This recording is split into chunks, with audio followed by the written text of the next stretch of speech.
Have you ever imagined discovering the greatest pain of your life right at the moment you were talking about faith, love, and fidelity? My name is Sarah Williams. I'm 57 years old, and until recently I believed I knew every detail about the man with whom I've shared more than 3 decades of my life. We were building a life together, based on God's word, serving the community, praying side by side, and I never imagined betrayal could hide behind such a familiar smile. Does this situation sound familiar? That Tuesday morning, I sat in front of the microphone of my little Christian podcast, ready to record a special episode on trust. The Bible was open beside me, the coffee still hot, and my heart overflowing with gratitude. I was speaking to women like me, women who believe that marriage is a sacred covenant. Don't leave now. The best is yet to come. As I was sharing biblical stories of loyalty, my cell phone rang. I hesitated to answer. I don't usually interrupt my recordings, but something inside me told me I needed to hear that call. It was a longtime friend, her voice trembling, her tone urgent. She asked to meet me, and in that moment, without understanding why, I felt my life was about to change forever. We went to a discreet cafe, and as she spoke, I watched her teary eyes avoid mine. Heavy words began to take shape, and each syllable seemed to carry an unbearable weight. Brace yourself. What comes next will shock you. The woman who knew all my secrets was about to reveal one I didn't want to hear. I didn't know that, while I was talking about fidelity on the podcast, infidelity was already lurking around me, silent, hidden under the cloak of faith. What she told me at that table was like a knife cutting not only through my trust, but also through the image I had of my own home. And it was there, between a sip of coffee and an awkward silence, that I realized that my story was just beginning. When I returned home that day, each step seemed to weigh more than the last. The living room door, which had so often greeted me with laughter and the smell of dinner, now opened to an eerie silence. I looked into every corner and saw portraits, memories, small fragments of the life we had built together over 32 years. It was like watching a film that suddenly turns out to be a staged production. My home, which I had always considered a reflection of my faith, now carried a shadow I didn't know how to dispel. I remembered the beginning of it all. I met Michael when I was young, when my dreams were simple: to love, to serve God, to raise children, to live a life of integrity. He was the man who prayed with me, who held my hand in difficult times, who encouraged me to believe in God's plans. Therefore, the betrayal wasn't just an act against me. It was a rupture in the essence of our alliance. It wasn't just infidelity, but watching the very foundation on which I'd built my trust crumble. For years, we followed a path that seemed perfect to outsiders. We were always present at services, leading Bible studies, counseling other couples. I believed we lived what we preached. What I didn't know was that, behind the scenes, there was a hidden truth. Small signs I ignored, excused absences due to church commitments, glances that looked away too quickly, texts answered late at night. I chose to take his word for it, because it was easier than facing the possibility that I was living a lie. And perhaps this is what hurts the most, realizing that blind trust can turn into a silent trap. This is where our mindset needs to change, not to become suspicious of everything, but to understand that love and loyalty must go hand in hand with transparency and truth. As I walked around the room that day, touching each photo on the wall, I felt a part of me being ripped away. But there was another part, deep inside, that was beginning to awaken, an inner voice telling me that this pain, devastating as it was, could transform into something greater. But there's something even more essential here, something few realize. It's about the impact certain revelations have not only on your marriage, but on how you see yourself, and how one decision can completely change the direction of your journey. I was always seen as Sister Sarah, an example of faith. From an early age, I immersed myself in Bible studies and became a teacher at the local church. Every Sunday, my heart filled with joy as I saw those women gathered, thirsty to learn more of the Word. I prepared each class carefully, seeking not only to impart knowledge, but also to encourage, inspire, and show through my own life that it is possible to live the gospel in a practical way. I was often called upon to counsel couples, mentor young people, and even mediate difficult conversations. This made me feel part of something bigger, as if my mission were clearly defined. In the eyes of the community, I was that strong woman who always had the right word for any situation. But what no one saw were the nights I felt exhausted, the weight of responsibilities, the tears that fell on my pillow unobserved. It's curious how, behind the scenes, the story can be quite different from the image everyone sees. On the outside, I represented stability and spiritual security. On the inside, I was already beginning to notice small cracks in my own fortitude. I remember a time when I spoke about trust and total surrender to God. As I shared experiences and verses, I felt a certain unease, as if something wasn't completely aligned within me. Today, I understand that it was a silent warning, an intuition trying to prepare me for the revelations to come. And perhaps that's where our mindset needs to adjust, not ignoring the signs, even when everything seems perfect. My church routine was intense: classes, planning meetings, family visits, special events, and I loved being involved in it all. This dedication gave me purpose, but it also served as a curtain, hiding the hidden truths already stirring in my personal life. And it's frightening to think how we can be so immersed in serving that we don't notice the impact of the things happening around us. Looking back, I realized that my role there was not only to teach about God, but also to represent a standard that, unconsciously, I felt I needed to maintain at any cost. And when you believe your reputation is an essential part of your identity, the possibility of losing that image becomes an almost unbearable threat. That's why, even in the face of strange signs, I preferred to silence my doubts. After all, how could the model woman admit that her own home might not be so solid? This tension grew silently, waiting just for the right moment to reveal itself. A love for sharing the word has always been at the heart of everything I did. It wasn't just about teaching, but about creating real connections, listening to stories, embracing pain, and celebrating victories alongside other women. Over time, I realized that the deepest conversations, the ones that truly touch the soul, didn't just happen within the walls of the church. They emerged in the hallway, over coffee, or even in messages exchanged late at night. It was in this context that the idea for my own podcast was born. Something simple, homegrown, but with a very clear purpose: to reach women who often felt alone in their faith. I started with a cheap microphone, recording in my living room, often interrupted by street noise or the sound of a dog barking. And you know what's funny? People didn't care about the lack of technical perfection. They wanted the truth. They wanted to hear someone who spoke not from a pedestal, but from a place of humanity. This was a turning point for me, because I understood that it wasn't necessary to have all the resources to make an impact. The most important thing was to have the courage to open your heart. The podcast grew slowly, but with each new episode, more women sent messages sharing their own journeys, revelations, and even secrets they'd never shared before. It was as if, through my voice, they found permission to speak, and this exchange nourished my soul, making me feel like I was fulfilling a mission that went beyond the walls of the temple. But there was something subtle going on behind the scenes. While I dedicated myself to creating content about trust, hope, and restoration, my own life was accumulating small cracks. I didn't realize, or perhaps didn't want to realize, that certain absences and changes in behavior around me were signs of a hidden truth about to surface. The irony is that, while I was talking about unshakable faith, something was quietly moving to test that very faith. With each episode, I delved deeper into topics like difficult decisions, resilient mindsets, and inner transformation. But I never imagined that soon these words would cease to be concepts and become a real battleground in my own story. And it was. Precisely during one of these recordings, while I was talking about fidelity and alliance, that the unexpected happened, interrupting not only the episode, but my life as I knew it.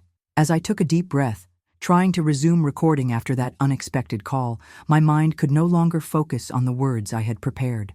It was as if each sentence I said now echoed with a new weight, as if the content I've always shared was about to be put to the test in the most painful way possible. And it's at this point that I need to open a parenthesis with you, listening now. If this topic resonates with you, if in some way these stories and reflections touch your heart, subscribe to the channel. It's not just a button you press.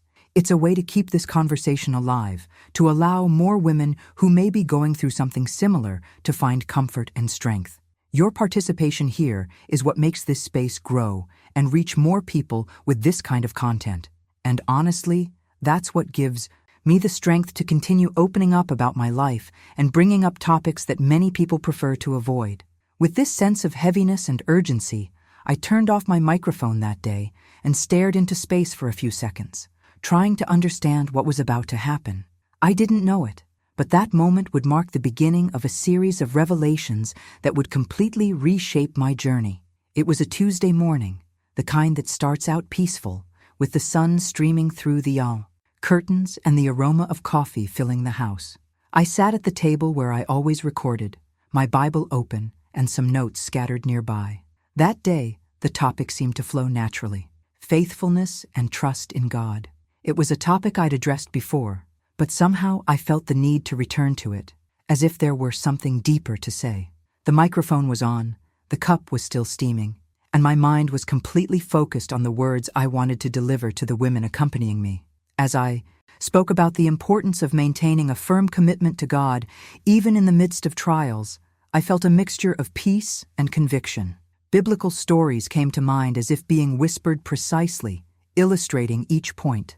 I spoke about Ruth and Naomi, about loyalty that isn't based on convenience, but on principle. And suddenly, without warning, the ringing of my cell phone cut through the silence around me. I glanced at the screen and saw the name of a close friend. For a moment, I considered ignoring it. I always avoided answering calls while recording to avoid losing my rhythm, but something about that moment made me hesitate. It was as if, behind that ringtone, there was an urgent message waiting to be heard. I took a deep breath, paused the audio, and answered.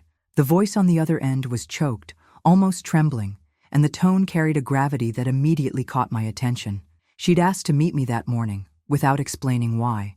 I tried to elicit some clue, but her answers were short and evasive. I hung up with my heart racing, a strange sensation spreading through my body, as if I were about to walk through a door without knowing what I'd find on the other side. I stood up slowly, closed the Bible, and left my coffee half-finished.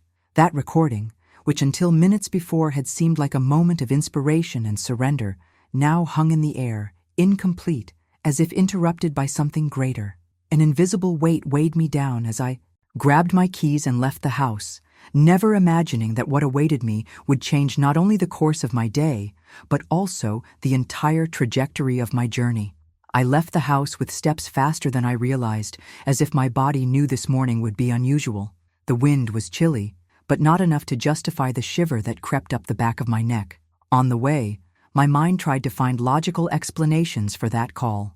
Maybe it was a health issue in her family, some emergency with the children, or even some news from the church that needed to be addressed.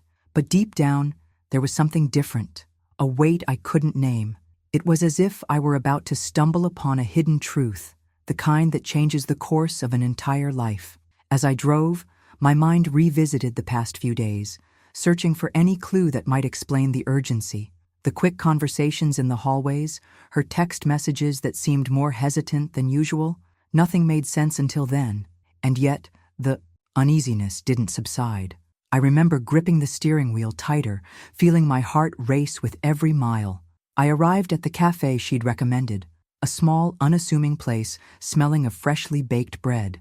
She was already there, sitting in the corner, absently stirring her teacup. Her gaze met mine for a second, then shifted, as if unwilling to face what was to come. I sat up slowly, trying to smile, but received only a look of sadness and urgency in return.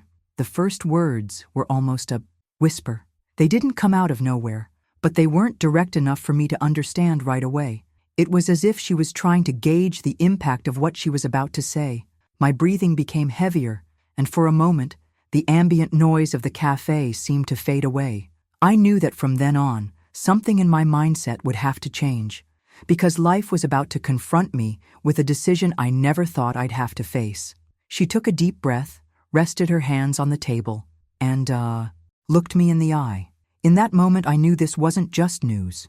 It was a revelation, one of those things that can't be dissolved, that doesn't fade with time, and I was about to hear every word. She took a few seconds before speaking, as if she needed to organize each word so as not to make the impact even more devastating. Her voice, normally firm and warm, was choked with hesitation. "Sarah, I needed to see you today. I couldn't wait." Those few words, spoken with a shaky tone, were enough to make my stomach tighten. It was as if my body had understood before my mind that something serious was about to happen. I watched her hands move restlessly on the table, as if searching for something to hold. She avoided looking at me, diverting her gaze to the movement of people in the cafe, to the door, to any point other than my eyes. With each passing second, my anxiety grew. It was a feeling of being about to witness a revelation from which there was no turning back, a hidden truth that, once exposed, changed everything around it. The silence between us began to weigh heavily, and I found myself trying to guess what she was carrying. 1,000 possibilities ran through my mind, but none of them seemed to explain that air of urgency. It was then that she took a deep breath and finally looked at me. At that moment, I realized there was no escaping this. I was about to hear something that would transform the way I viewed not only my marriage, but also myself. The way she said his name made me shiver. There was no accusation in her voice, but there was pain. With each sentence, it was as if tiny shards were being released inside me, hitting places I hadn't even known existed. It felt like I was watching, from a front row seat, the deconstruction of a story I'd always believed to be solid. My mind tried to process it all, but at the same time, it rejected the idea, as if it could refuse that information. In that moment, I understood that certain revelations arrive like an earthquake. They don't ask for permission, they don't wait for you to be ready.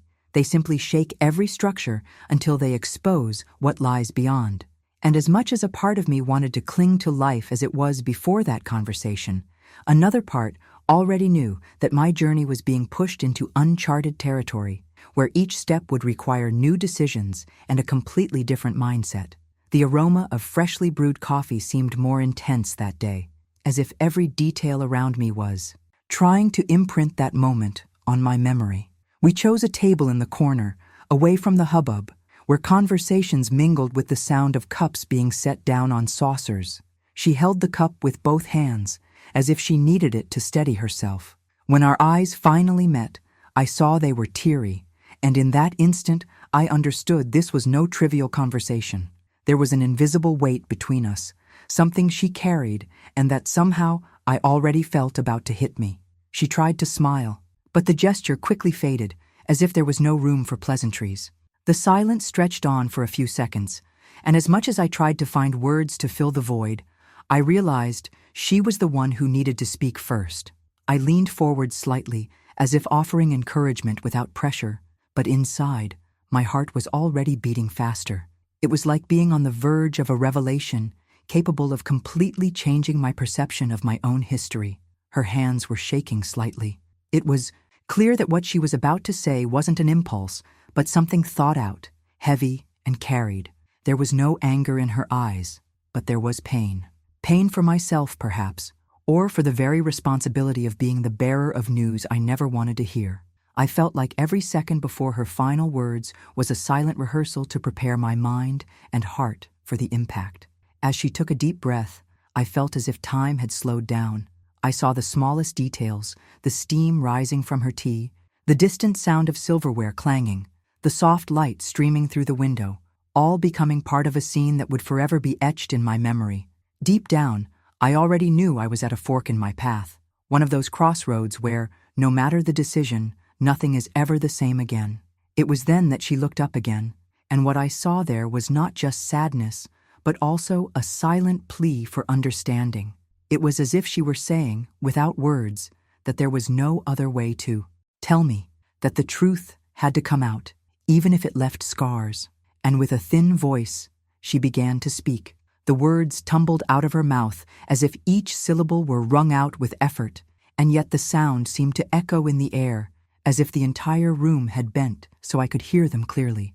"Sarah, I saw Michael. He wasn't alone. He was with another woman." For a second, I couldn't process it. It was as if the sentence had been suspended, hovering between us, unable to find a place to fit in my mind. I blinked a few times, trying to figure out if I'd heard correctly. The cup I was holding felt heavier, as if the simple act of holding it steady required all my strength. She continued speaking, but I confess that the next words came distorted, muffled, as if coming from underwater. My heart was pounding so hard it almost drowned out the sound of her voice. There was no room for immediate anger, because what came first was a feeling of displacement, as if the ground had shifted beneath my feet, and I didn't know where to stand. It was like being in a parallel reality, one I never imagined I could belong to. The mental image began to form against my will, him, sitting somewhere, smiling in a way I knew so well, but turned towards someone else. With each detail she added, a part of me recoiled, trying to shield myself from the impact, while another part wanted to grasp every bit of information, to grasp the full extent of what was happening. It was an internal conflict between denial and confrontation. The strangest thing is that, in that moment, I realized it wasn't just his appearance that was at stake. It was the story we'd built, the promises exchanged, what I believed to be the solid foundation of an entire life. It wasn't just an act of betrayal. It was a rupture in the foundation that sustained my trust. And that, more than anything else, was what tore at my soul. As she spoke, I felt as if I were watching, from the outside, the deconstruction of my own narrative.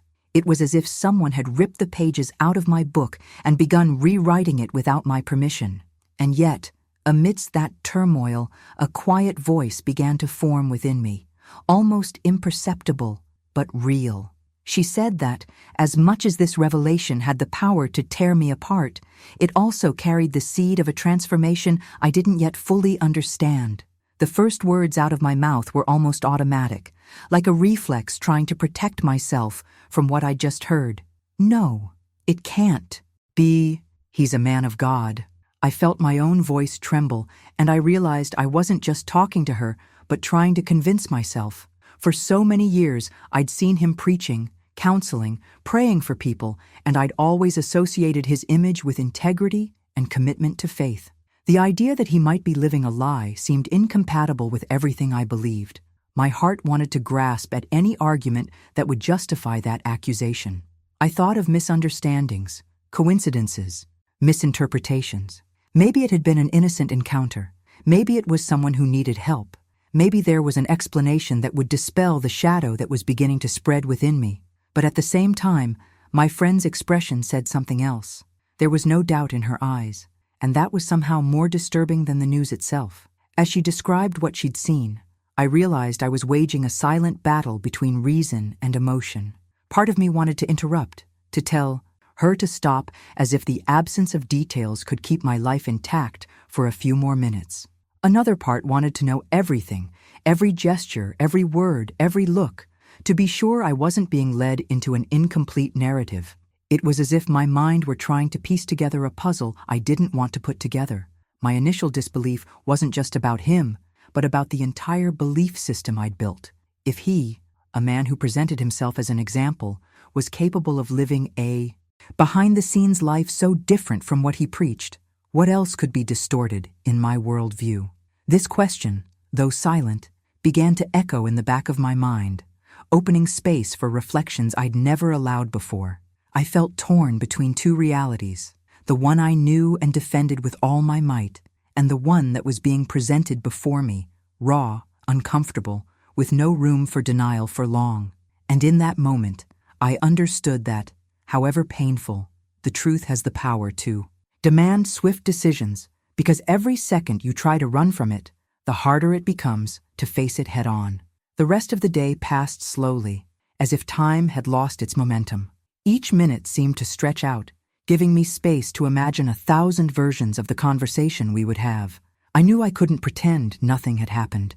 There was no way to save it for later. I waited for him to arrive home that night, listening to every sound from the street as if it were an announcement of his arrival. When the door finally opened and he entered, bringing with him the cool night air, I felt a mixture of anxiety and determination. There was no more room for beating around the bush. He dropped his keys on the table, took off his coat, and greeted me with the naturalness of someone who believes everything is as it always has been. But there was something different in my gaze, and he noticed. I invited him to sit down, and before he could even ask why, the words came out of my mouth, direct, almost cutting. "I need to know, are you cheating on me?" The question hung in the air, dense, like a stone thrown into water that takes a long time to sink. He stared at me for what seemed like an eternity. I searched his eyes for any sign, denial, surprise, indignation, but what I saw was hesitation. This brief delay in answering was, in itself, a revelation. He tried to deflect, ask questions, stall for time, but I remained silent, forcing him to occupy that space with the truth. The tension was almost palpable, as if each breath were a conscious effort. And then, quietly, without grand gestures, he simply admitted it. There was no elaborate justification, just a barely whispered yes, as if his voice didn't have enough strength to carry the weight of the confession. In that moment, I felt a mixture of relief and pain. Relief because there were no more doubts, because the truth was out in the open. Pain because every word confirmed that my life, as I knew it, had just suffered an irreversible rupture. The silence that followed was heavy, fraught with questions I still didn't know if I wanted to ask. He lowered his gaze, and I realized that more than understanding what had happened, I would need to decide what to do with that revelation. And that decision would change not only our marriage, but the entire trajectory of my journey. The silence that followed my question felt like a narrow, endless hallway, where each second echoed like heavy footsteps. He stared at me, but there was no immediate response, just a subtle shift in his gaze, as if searching for a vantage point in the room to lean on, avoiding the weight of facing what he was about to say. His breathing changed, slower and deeper, like someone needing strength to walk through a door they know will close behind them forever. There was no attempt to laugh, to deflect, to create an improvised excuse, just that thick silence, cutting the air between us. And suddenly, a long sigh preceded. "And it's true," said in a low voice, almost swallowed by guilt. There was no drama in the way he said it, and perhaps that's why it hurt even more. It was raw, simple, and precisely for that reason, impossible to soften. I felt the physical impact of those words. It was as if something had pressed down on my chest, making it hard to breathe. My mind, in shock, alternated between images of our history and the weight of this new reality that was taking hold without asking for permission. He didn't immediately try to justify himself. He stood there, as if the confession were both a relief and a condemnation. At that moment, I realized that the answers I always thought I wanted didn't bring the peace I imagined. Hearing the truth wasn't liberating, at least not at that moment. On the contrary, it was as if each piece of it came with splinters, lodging itself in parts of my memory and forcing me to rethink the entire narrative I'd believed until then. His gaze wavered between regret and a strange serenity, as if admitting was the only possible choice. I, on the other hand, felt like I was being pushed into completely unknown territory, where every decision from then on would carry an irreversible impact. The confession had been made, but the questions were only just beginning to arise within me, and I knew that sooner or later I would have to face each one.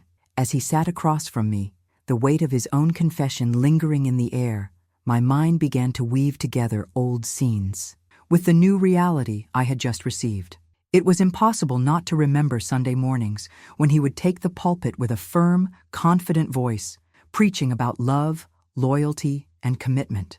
I always watched him with pride, believing those words were a faithful reflection of what we experienced at home. But now, each memory was laden with a bitterness I couldn't describe.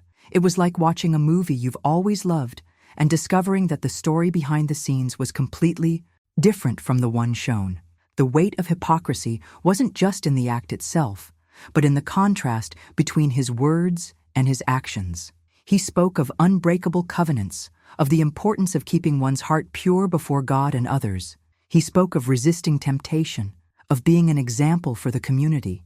And I, sitting in the front row, absorbed every word, often emotionally, believing it was also a statement about our marriage. Today, those same phrases sound like a distant echo, laden with irony and out of step with the hidden truth he carried behind the scenes. It's strange to realize that, even when living so closely together, someone can construct a version of themselves that serves only the public. And I'm not just talking about lying to others, but about creating a narrative so convincing that even you, sleeping next to that person, become a spectator. That's when the mindset begins to change. Because when the facade falls, what's left is not just disappointment. What's left is the awareness that, perhaps, you believed more in the performance than in the essence. With each memory that came to mind, the feeling of impact grew. It was as if all the messages he preached had been rehearsals for a character he portrayed perfectly, but cast aside when the doors closed. This duality eroded not only my trust, but also the meaning I attributed to each moment spent with him. And somehow, I knew that facing this reality would be just the beginning of a transformation that would go far beyond understanding the betrayal itself. What I didn't imagine was that, after bearing the weight of discovery and dealing with the hypocrisy within my own home, I would still have to face something equally, if not more, painful: the silent, and sometimes not so silent, judgment of the community that had known me for decades.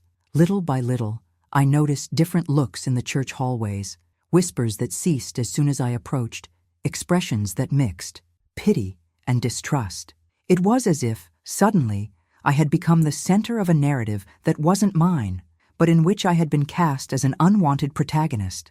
Some treated me gently, but there was a hidden weight in their words, as if they were speaking to someone marked by an irreparable flaw.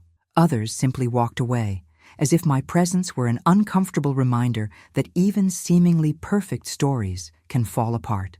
The hardest thing to accept was seeing that some of these people who had once sat at my table and shared heartfelt prayers with me now looked at me as if I bore some responsibility for his downfall, as if the betrayal were a reflection of my inability to be the wife he needed.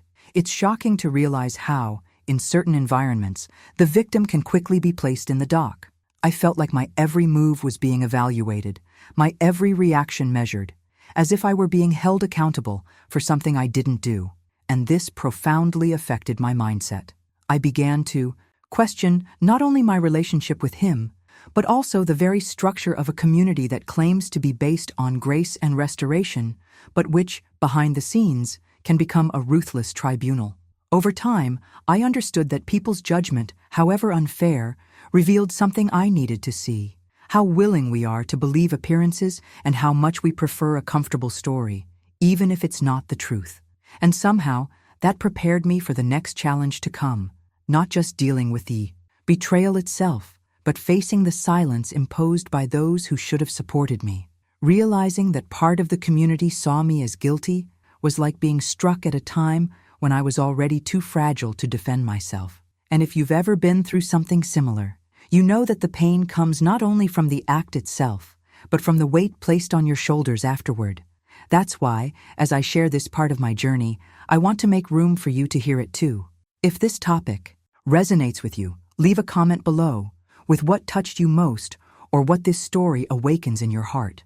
Your participation here is what makes this channel grow and reach more people with this type of content. And more than that, it's what connects us, showing that we are not alone in these experiences.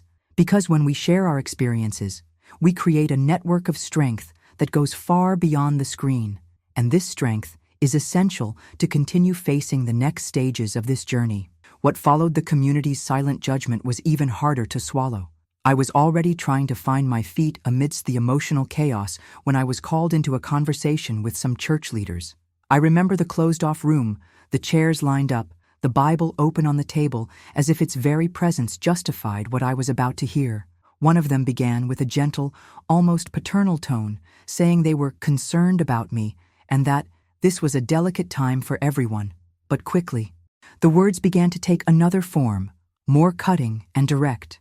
I needed to avoid talking about what had happened. Their argument was that exposing the situation could bring scandal to the ministry, shake others' faith, and undermine the work everyone was doing. They used expressions like guarding their hearts and protecting the body of Christ. But deep down, what they wanted was to maintain their image intact, even if it cost me my silence and, along with it, my emotional health. At that moment, I realized their priority wasn't restoring my life, but preserving the facade of perfection that was already full of cracks. Being told I should endure in silence so as not to embarrass the ministry was like receiving a second betrayal, not from a man, but from an entire structure that, until then, I had believed to be a place of refuge and truth. They wanted me to participate in the performance, to smile in the photos, to continue sitting in the front row as if nothing had happened, so that the spectacle wouldn't lose its power in the eyes of the audience. I left that room feeling a weight on my chest that came not only from the pain of marital betrayal, but from an even deeper revelation. The truth, for them, held less value than maintaining the narrative, and this shook my mind in a way I could no longer ignore. I began to understand that this practice was not an isolated incident. It was a silent pattern, repeated in many places, where what goes on behind the scenes must never reach the public, even if it is real, even if it is necessary for someone's healing. I walked back home slowly, feeling as if I had crossed an invisible boundary. I still didn't know exactly how I would deal with this imposition, but something was already stirring inside me, an impulse not to passively accept the attempt to silence me. Because more than preserving an institution, I needed to preserve my own dignity. And it was clear to me that this decision would put me on a collision course with much more than just a shattered marriage. The first few nights after that meeting with the leadership were the longest I'd ever experienced. The bedroom, which had always been my resting place, became a silent battlefield. I'd lie down and close my eyes, but it was as if my mind had opened a gate to a flood of questions. The silence of the early morning amplified everything. There was no external noise to compete with the sound of my own doubts echoing within me. Why, Lord? Why allow this after so many years of faithfulness, dedication, and service? I knew the pain of betrayal would be enough to shake anyone, but what consumed me most was the feeling of having been abandoned by the very structure that had always preached love and care. It felt like suddenly everything I believed in was being tested, and not just in theory, but in the most practical and harsh aspects of life.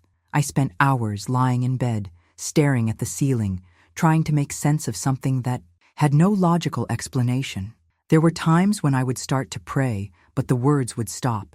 I felt as if my voice lacked the strength to cut through the weight weighing me down. Other times, the tears would come before I could even say anything. They weren't silent tears. They were deep sobs, the kind that reach so deep it feels like your whole body feels them. I wondered if God was listening, or if he had decided to walk away, leaving me to face that desert alone. I remembered biblical stories where men and women of faith endured seemingly impossible trials. Job came to mind constantly, not because of the material losses, but because of the feeling that even those who should have supported and comforted me ended up becoming accusers. I tried to hold on to these references, but with each waking moment, my heart felt heavier. In the midst of this internal struggle, I realized that my faith was undergoing a kind of purification. I was being forced to separate what came from tradition and religious culture from what truly came from a living relationship with God. It was painful, but also revealing. The questions didn't stop, but something inside me was beginning to shift. I was discovering that, even without immediate answers, there was a subtle, almost imperceptible presence that remained with me. And this silent presence sustained me enough to face the next day. I didn't know it yet, but that night's struggle was paving the way for a transformation that would go far beyond my understanding at that moment. There was one particular morning when something changed. I was sitting on the bedroom floor, leaning against the wall, a pile of tissues beside me, my eyes puffy from crying. It was another sleepless night, one of those where the silence weighs heavy and it seems like the whole world is asleep except for you. I no longer had the strength to argue with God or to try to understand the reason for all this.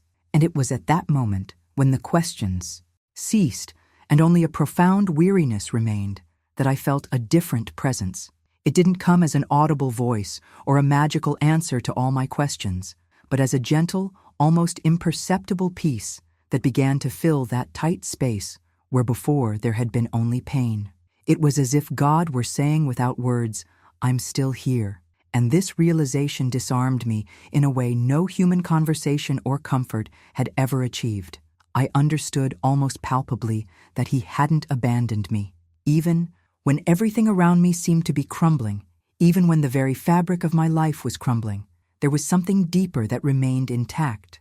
It wasn't faith as I'd known it before, that comfortable faith, one that relies on certainties, but a raw, surviving faith, one born amidst chaos. There, on the ground, I realized that my brokenness wasn't a sign of weakness, but of surrender. Until that moment, I'd still been trying to hold the reins of the situation, trying to control the course of events, protect my image, and live up to others' expectations. But in that instant, I realized I no longer had to carry everything alone, and somehow, that surrender was liberating. I'm not saying the pain disappeared.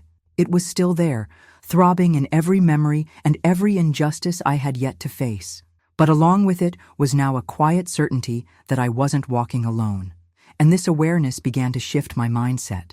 I began to see situations not just as isolated tragedies, but as parts of a journey that somehow had a purpose. It was that dawn that I realized that no matter how much circumstances pushed me into darkness, there was a constant light that could not be extinguished. It didn't come from others, it didn't depend on anyone's approval, and it wasn't conditioned on immediate results. It was a light that came from within, lit by His presence, and that gave me enough strength to keep taking one step at a time, even though I didn't yet know exactly where this road would lead me. Making the decision was like walking through a minefield in the dark, knowing that at any step I could explode inside. It wasn't something thoughtless, nor driven solely by anger or pain, as some might imagine. It was the result of days, weeks, and months of profound internal conflict where every good memory tried to pull me back and every open wound pushed me to move forward.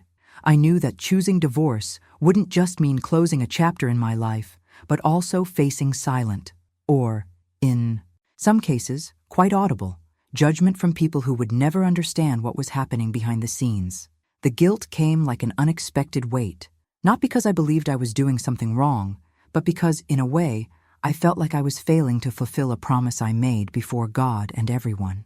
I grew up hearing that marriage was forever, that true love endured all, and that women of faith prayed until they saw the miracle happen. And I had prayed. More than that, I had exhausted myself trying to save something that was already dead inside. Still, by signing those papers, I felt like I was confirming to the world that I wasn't enough to change history. The following nights were marked by different silences, no longer the dense silence of hidden betrayal, but an empty silence that echoed through the rooms now without His presence. It was strange to realize that physical absence could hurt as much as a toxic presence. The house seemed larger, colder, and at the same time, more honest. There were no more disguises, no more pretty speeches preached on Sunday and destroyed on Monday. But this honesty came with a high price: loneliness. Facing the community afterward was another battle. Many looked at me as if I'd given up too soon, as if I'd destroyed something sacred out of pride or unforgiveness. Few knew about the nights I cried until I was breathless, the conversations in which I begged for change, the promises repeatedly broken. But most didn't want to know. It's easier to blame the final decision-maker than to face the uncomfortable truth about who caused the hurt. Yet, amidst this turmoil, I began to understand that divorce wasn't a failure, but a decision for survival. It was choosing to preserve what was left of me, even knowing it would come at a high cost to my image, my temporary peace, and my relationships. And in a way, this was the first step in a silent transformation, one that would still take time to blossom, but which was already beginning to manifest itself in the small choices of my daily life. I learned that guilt, when unresolved, becomes an anchor, and to continue the journey, I would have to let go of it, even slowly, even painfully, because forever carrying a weight that didn't belong to me would only prolong a prison I had already decided to leave behind. And this awareness, though painful, began to make room for something I couldn't yet name, but which was about to take shape. It was like waking from a long trance. For so long, my identity had been shaped around a title that seemed to define me entirely: pastor's wife. It was as if everything I was, my decisions, my words, my appearance, even my silences, was trapped in that label. When it ceased to exist, a frightening emptiness ensued. For a few months, I wasn't sure where the woman ended, and the role I'd played for years began. It was like standing before a foggy mirror, trying to find my own face amid layers of expectations and memories. Rebirth wasn't a single moment, but a series of small revelations. It began when I realized I could make choices without having to consult others' perceptions of me. I could cut my hair without worrying about whether it would be appropriate for the wife of a religious leader. I could wear whatever I wanted without fear of whispers in the hallways. And most profoundly, I could say no without carrying the guilt that once seemed automatic. Each simple decision was, in fact, a firm step toward rebuilding myself. I discovered that I had dormant passions within me. I began writing again, not sermons or devotionals to please an audience, but raw, truthful texts about what I felt and thought. I rediscovered music, not as part of a worship service, but as an intimate way to connect with myself. Even silence, which had previously frightened me, became an ally, a space where I could hear my own voice without interference. There was also a phase of confronting the mentality that kept me trapped. I had to face that for years. I had been molded to serve a system that placed reputation above truth and appearance above emotional health. It was a shock to realize that much of what I believed to be conviction was actually a fear of breaking with what I was told was right. And even though it hurt, it was liberating. Because once you see the hidden truth, you can no longer return to comfortable blindness. The impact of this transformation began to be reflected in my relationships. Some people walked away, unable to handle the version of me that no longer bowed. Others arrived, attracted precisely by the authenticity I had previously hidden. And I learned that it's not about quantity, but about quality. I no longer need to be surrounded by applause. I prefer to be surrounded by people who know my scars, and even so, walk with me. Still, the rebuilding process had its difficult moments.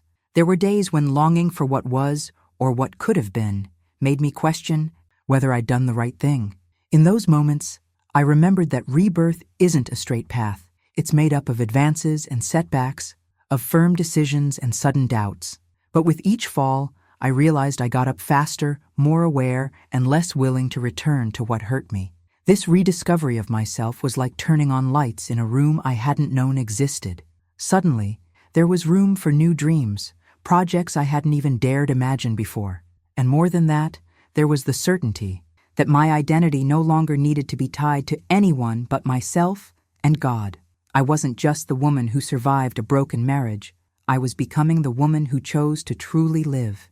And in this process, I realized that rebirth is not the end of the story, but the beginning of an even deeper journey, which was beginning to take shape before me, even though I still didn't know exactly where it would take me. It was curious to realize that for so long, my voice existed only within me, trapped behind an invisible wall of fear, habit, and convenience. I had learned to speak calculatedly, to measure each word so as not to disturb, not to hurt, not to tarnish the image they expected of me. And when I finally found myself free from this prison, the feeling was simultaneously liberating and frightening. Because as much as I had the opportunity to speak, I also had to face the weight of standing up for my own truth. And at that point, the journey became even deeper, because it was no longer about surviving what had happened, but about embracing who I was unapologetically. It was a silent process before it became public. I began writing for myself like someone dusting off a forgotten instrument, texts that spoke of real pain, but also of small triumphs. Confessions I would never have the courage to say aloud, but which, on paper, found a safe space to exist. And it was in this intimate habit that I realized that my voice, previously stifled, was not only alive, but stronger than I imagined. It didn't tremble like before, it didn't ask for permission, it didn't bend to fit other people's expectations. Little by little, this courage began to spill over onto the pages.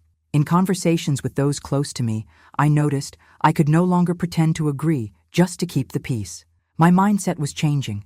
I understood that disagreeing didn't make me less loving, just as speaking the truth wasn't synonymous with rebellion. And the more I practiced, the clearer it became that the silence imposed on me for so long had been a control mechanism. It wasn't spirituality, it wasn't humility, it wasn't respect for leadership, it was fear in disguise. This revelation made me revisit many moments from my past, remembering how many times I was told to pray in silence when what I needed was to speak out. How many times I heard that a wise woman builds her house being used as a justification to swallow injustices. And I realized that the strength of my voice lay not only in speaking out, but in not allowing anyone to silence my conscience. It wasn't about shouting to the world, but about not stifling what God placed in my heart. It was at this point that the transformation became more visible to those around me. People who previously saw me as the discreet one began to notice my stance. Some reacted with surprise, others with admiration. And I understood that this was natural. When you change, the way others relate to you inevitably changes as well. Some distance themselves because they preferred the molded, domesticated version of you. Others draw closer because they recognize in you the courage they themselves may be seeking. This unexpected strength came not only to protect me, but to propel me. I began to realize that my testimony could have a real impact on the lives of others experiencing the same emotional and spiritual suffocation I had. Behind the scenes, I received messages from women who said, "I thought it was just me," or "You put into words something I could never explain."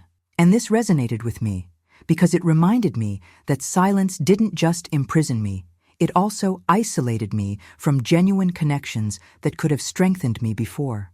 Over time, I came to understand that my voice didn't need to be aggressive to be assertive, nor loud to be heard. It needed to be authentic. It needed to carry the truth, even if it was uncomfortable, even if it required daily courage to sustain it. And curiously, the more I used it, the less fear I felt. It was as if each word I spoke chipped away at that wall they'd tried to build between who I am and who they expected me to be. I was no longer the same woman who accepted being reduced to silence for the greater good. I had discovered that the greater good, in fact, was integrity, living consistently with what I believe, even if it cost me relationships, status, or approval. And, in embracing this new awareness, I realized that this strength wasn't just mine. It came from a deeper place, from a God who never wanted me silent, but whole. And it was like that, with this newfound clarity, that I took my first steps towards using my voice more intentionally, knowing that it could open up paths I hadn't even imagined existed before. When the dust from the storm began to settle, and I could finally breathe without feeling every sigh carry a weight on my chest, I realized my story couldn't stay locked inside me. Not because I wanted to relive every wound or place, myself as the protagonist of a tragedy, but because I understood there was a greater meaning to it all than simply surviving. It was as if, amidst the darkness, I had found a torch, and once the flame was lit, there was no point in keeping it just to light my way. I needed to hold this light so that other women, still trapped in the same shadows that once suffocated me, could also see a way out. That's how the idea for the podcast was born. At first, it seemed too bold. I, who for years had been instructed to speak less, to keep my image intact, was now determined to open a space for honest conversations, without a pretentious script, without the veneer of appearances. I wanted it to be a safe place, where real stories could be told without fear of reprisal, where wounds could be exposed not to fuel pain, but to show that healing is possible. Each episode became a living piece of this mission. I met women with such different stories, but who all found themselves at the same point: imposed silence. Some had been silenced by abusive relationships, others by religious leaders, and still others by a family environment that taught them from an early age that an educated woman is one who speaks softly and doesn't contradict others. Hearing these stories, I not only recognized my own journey in them, but also realized how there is a pattern of oppression that repeats itself almost invisibly, as if it were normal. But the most impactful thing was noticing the transformation that occurs when our voices are freed. Many guests told me that when they told their stories for the first time, they felt a weight lift, as if they had regained something they didn't even know they had lost. That was exactly what I wanted to create, a space of restitution. Because when someone takes away our voices, they rob us not only of our ability to speak, but also of our self-confidence, our clarity about what is right and wrong, and often even the notion that we deserve to be heard.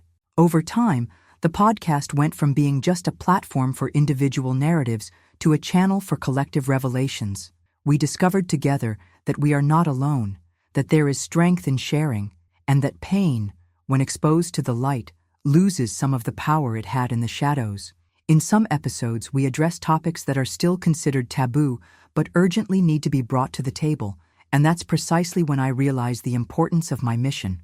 I wasn't aware at first of the impact this would have.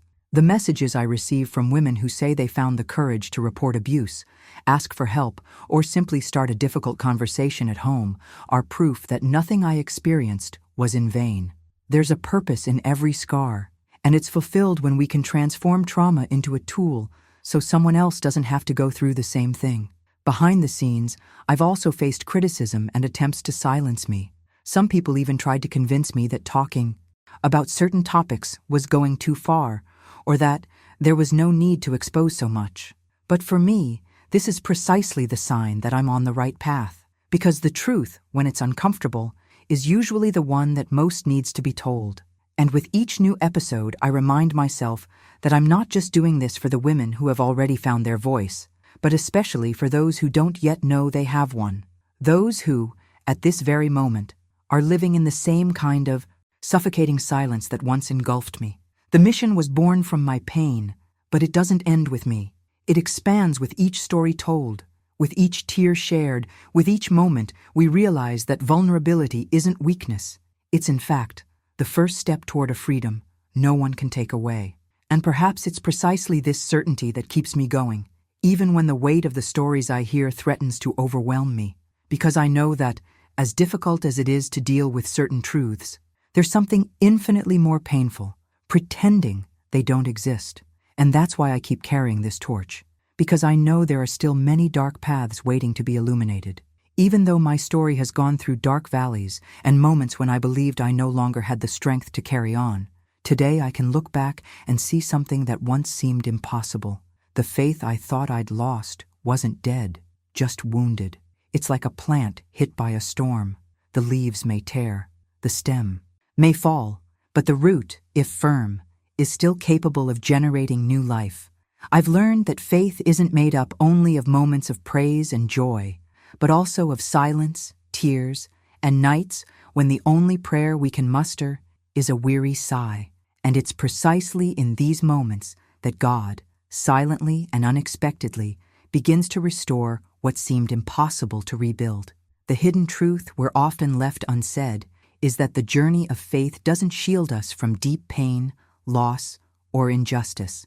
What it does is give us a solid foundation so that even when everything around us crumbles, there's still a safe place to stand. I needed to go through the chaos behind the scenes to understand that God's presence isn't measured by the absence of problems, but by how He sustains us in the midst of them.